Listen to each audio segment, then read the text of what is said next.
বীর মুক্তিযোদ্ধা মতিউর রহমান রেন্টু রচিত আমার ফাঁসি চাই বইয়ের এই অংশে পাঠ করছি পাচার।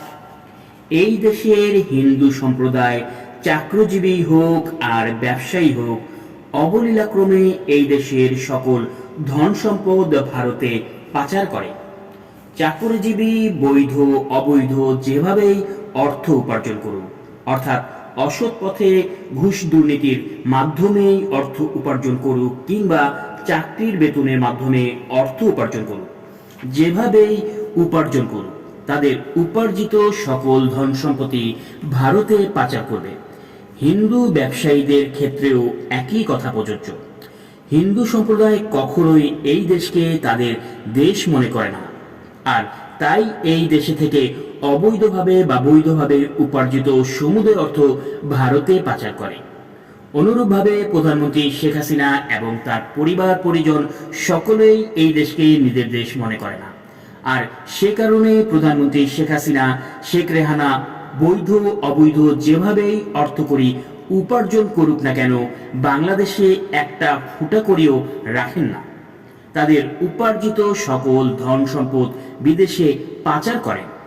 প্রধানমন্ত্রী শেখ হাসিনা এবং তার পরিবারের লোকেরা প্রধানত ভারত, সিঙ্গাপুর, হংকং, লন্ডন এবং যুক্তরাষ্ট্রে ধন সম্পদ পাচার করে।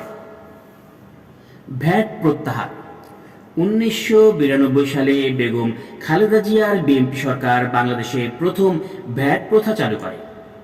খালেদা জিয়া ভ্যাট চালু করার সময় তখনকার বিরোধী দলীয় নেত্রী শেখ হাসিনা এবং তার দল আওয়ামী লীগ ভ্যাট প্রথা বাতিলের দাবিতে আন্দোলন শুরু করে।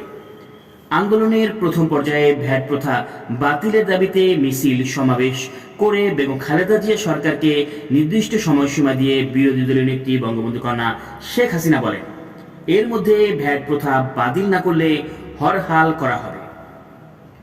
তখন বঙ্গবন্ধু কন্যা শেখ হাসিনাকে বলা হলো, আপনি যে ভ্যাট বাতিলের জন্য হরতাল আহ্বান করতে যাচ্ছেন, আপনি ক্ষমতায় গেলে কি করবেন? ভ্যাট প্রথা বাতিল করবেন? পরেরটা পরে হবে, এ কথা বলে বঙ্গবন্ধু কন্যা শেখ হাসিনা ঠিকই ভ্যাট বাতিলের দাবিতে হরতাল করলেন। আর তিনি যখন ক্ষমতায় এলেন তখন ভ্যাট বাতিল তো দূরের কথা, উল্টো ভ্যাটের আওতা আরো বাড়িয়ে দিলেন। অর্থাৎ বেগম খালেদা জিয়া সরকার যে সকল পণ্যের উপর ভ্যাট বসিয়েছিলেন বঙ্গবন্ধু কন্যা শেখ হাসিনা সে সকল পণ্যের উপর ভ্যাট বহাল তো রাখলেনই, বরং যে সমস্ত পণ্যের উপর ভ্যাট ছিল না সে সমস্ত পণ্যের উপরও ভ্যাট ধার্য করলেন। খেলা। বঙ্গবন্ধু কন্যা জননেত্রী শেখ হাসিনা নিজেকে একজন বড় খেলোয়াড় মনে করেন।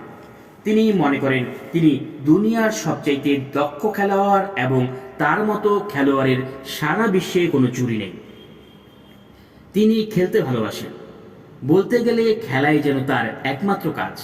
তিনি সকলের সাথেই খেলেন, জনতার সাথে খেলেন, রাজনৈতিক নেতাদের সাথে খেলেন, নিজের দলের কর্মীদের সাথে খেলেন, স্বামীর সাথে খেলেন, আত্মীয় স্বজনের সাথেও খেলেন, তবে কম খেলেন।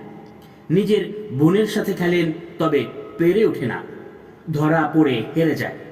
ছেলে মেয়ের সাথে খেলতে গিয়ে প্রচণ্ড মার খেয়ে যান। বঙ্গবন্ধু কন্যা জননেত্রী শেখ হাসিনা মনে করেন তার মতো এত বড় খেলোয়াড় আর নেই, এবং তিনি যে খেলা খেলেন সে খেলা ধরার বা বোঝার শক্তি কারণে পৃথিবীর কেউই তার খেলা ধরতে পারবে না, বুঝতে পারবে না। এ খেলায় তিনি অনন্য, অদ্বিতীয়। বঙ্গবন্ধু কন্যা জননেত্রী শেখ হাসিনা যে খেলা খেলেন সে খেলার নাম হচ্ছে প্রতারণার খেলা। তিনি সকলের সাথেই প্রতারণার খেলা খেলেন।